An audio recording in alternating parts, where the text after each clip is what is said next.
Welcome back to my channel. I'm Charles from Charles in Photography. About 6 months ago I upgraded my Nikon D7500 to the D500, and at that time I actually did a very short video about how good the D7500 was for wildlife and what I expected from the D500, which is actually a pro camera. Yes, it's a DX camera, but it has all the pro features, and if I spin it around like so, you'll actually see this dial here is very different to the D7000 series, and it's exactly the same as the D800 series and the D5, the D6000 series. The reason for this is because it's a pro camera. Now, a lot of people think that pro cameras are only in FX, full frames. Well, that's wrong, because Nikon have brought out this camera quite a few years ago now, I think in 2016, for sports and wildlife photographers, and it has everything that a pro sports photographer or a pro wildlife photographer would want. A weather sealed body, and it focuses extremely quickly, and it has the ability to shoot 10 frames per second, which the D7500 couldn't do. It got to around 8 frames per second. So it's been about 6 months now since I've bought the D500. Over that time, I've gotten to play with it quite a bit. So recently, I've seen comments on my YouTube channel saying, "You did this video quite a while ago. What happened? Did you keep the D500 or did you go back to the D7500? Well, life's been pretty busy for me. I'd been still recovering from an open heart surgery, and like most things, sometimes life gets in the way. I'd been doing other YouTube videos, always planning on doing this one, but I guess just postponing and postponing it. So today, this video is about how good is the D500 compared to the D7500, which I had for close to 2 years. It's a bit of a complex situation, and the reason I personally upgraded from the D7500 to the D500 might not be the reasons that you would want to upgrade. I really want to move away more from landscape into wildlife photography. Not so much sport, although with all this stuff going on, we missed an air show last year, and this year I'm actually planning to go to an air show. So the D500 will certainly be an advantage to have that, because at 10 frames per second, when a jet goes screaming past you on the runway, this is where the fast shutter speed will actually come into it. But let's talk just everyday photography. Well, every day, but let's talk about just what the average user. Now let's just take a step back and just think what you want from your camera, what you want from your photography. Now, like I stated, I really upgrade because I'm really focused on wildlife. And if you're that sort of person and you're looking between the D7500 and the D500 and you're saying like, which one should I go? Well, unmistakably, if you have the money, then the D500 is certainly the go. Faster shutter speed.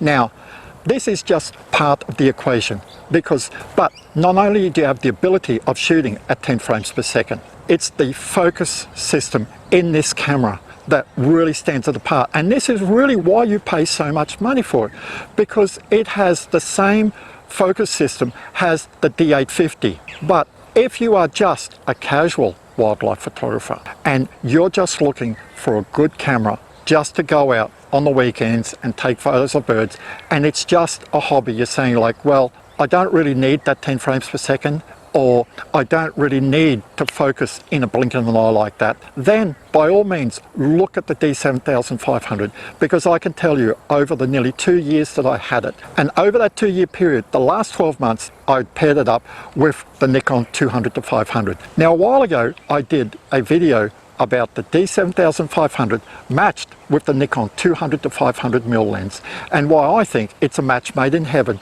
for the photographer who's just getting into wildlife, and I'll link it up here now. And my reasons still stand true today.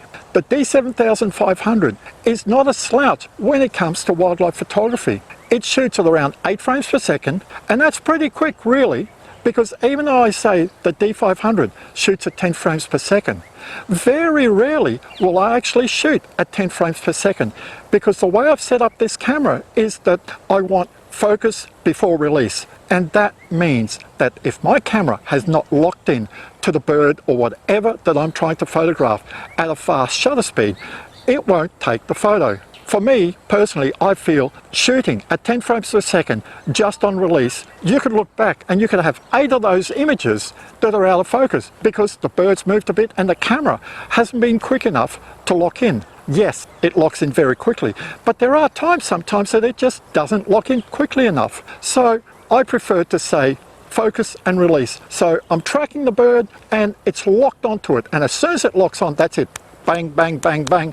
I'm going to get consistent images. And this is the big difference for me. And this is why I went to the D500, because I found the D7500 was just a bit slow to focus. How slow? Sometimes only like a second and a half. But if you're really out to get that perfect shot, I like getting birds like egrets and all that when they're just taking off or when they're just landing. So if I'm looking at the bird and it's just taking off, then I want to press that shutter and I want to know that my camera is going to lock into that bird as just it's taking off. And this is where I found the D7500 just lacked a little bit of quickness. It's still locked in, but it was just that fraction slow of locking in. Also, when I was tracking, if the bird was erratic in flight, and by erratic in flight, I mean like some birds, like raptors and all that, they just fly straights. Most egrets fly straights, but sometimes you'll get ducks and they'll fly across and then like halfway through they might just duck out, all that. And this is where I found the D7500 lacked a bit, because on the D500, the bird's moving across, it can deviate and all that, the camera will keep up, it'll just keep focusing. Comes towards it, it'll just keep focusing. The D7500, on the other hand, if the bird's moving straight, all well and good.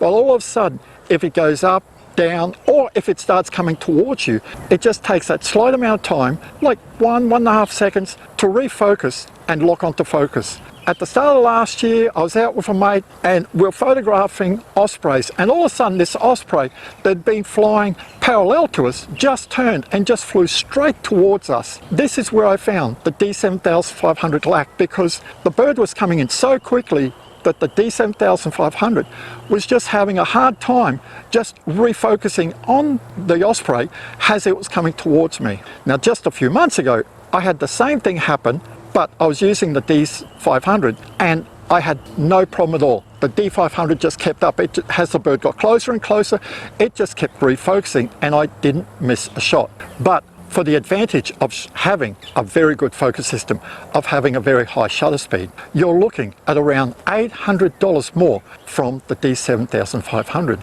So you have to think about, is it worth the while? Or is that $800 better spent? Because you might have been looking at just like an average lens and saying like, oh, I really can't afford the Nikon 200-500. Well, saving $800 means you can actually put it towards a lens or put it towards another lens or another piece of photography gear that you would like. Like I said at the start, personally for me, if it wasn't for the fact that I really want to get serious in wildlife photography, I would have kept my Nikon D7500, because I still feel today, bang for your buck, you cannot go past the Nikon D7500.